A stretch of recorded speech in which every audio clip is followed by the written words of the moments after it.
مرحبا بكم على متن مطار النجف الأشرف الدولي. لمعرفة أين أموال المطار تابع الفيديو حتى النهاية. وياكم حيدر الحمداني فاعل الخير، أحييكم بفعل خير جديد.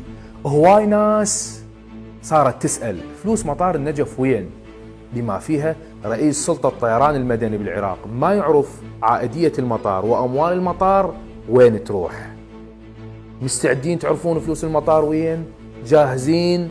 اربطوا الأحزمة، هيا نقلع. بال2020 إدارة مطار النجف قرروا يشترون 40 سطل زبالة لصالة مغادرة المسافرين.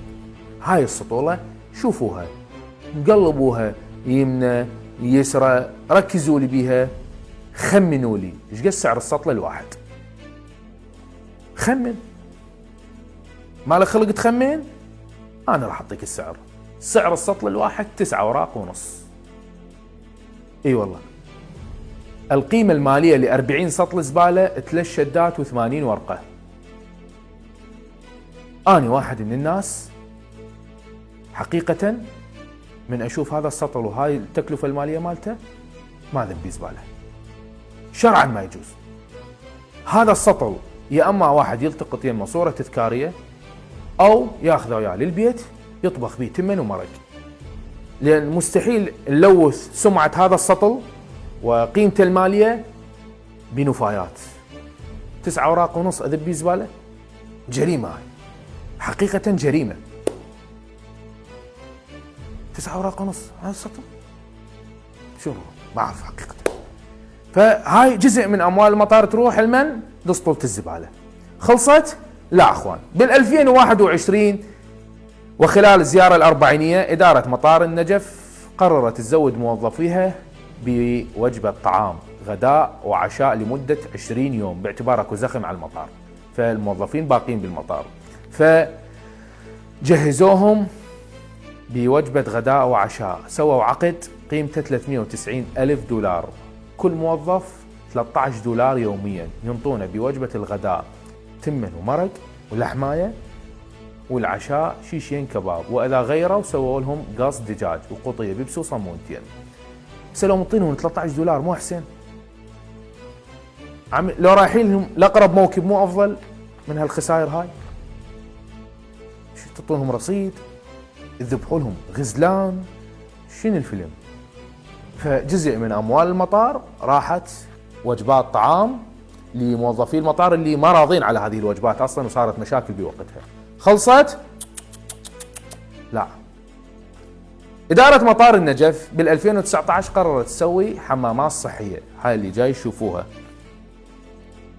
هاي هن ذني والله.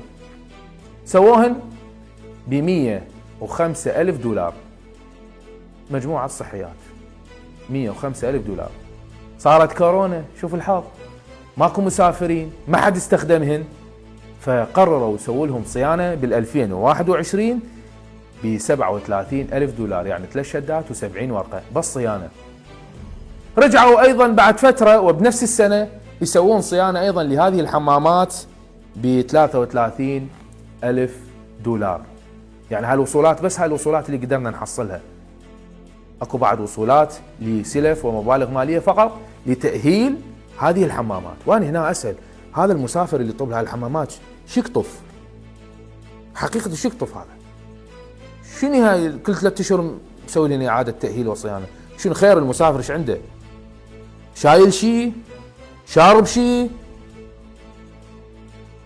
فيا اخوان هذه اموال المطار تروح جزء من عندها للمرافقات الصحية. هذا اللي وصلنا لحد الآن، واكو ايضا وثائق وصلتنا راح نخليها بجزء ثاني. هذا الجزء الاول نوجه به رسالة لرئيس مجلس الوزراء محمد الشاعر السوداني. تدري لو ما تدري؟ ما تدري، هسه دريت، تحرك. وايضا الدعوة موجهة الى الاخوة بهيئة النزاهة. هذا الملف صار قدامكم واعتقد اكو نسخة من عنده موجودة عندكم. شوفوا ان فلوس المطار بطن منو راحت. حققوا وحاسبوا المقصر، لأن هذه الأموال هي أموال عامة. سطل زبالة 9 أوراق ونص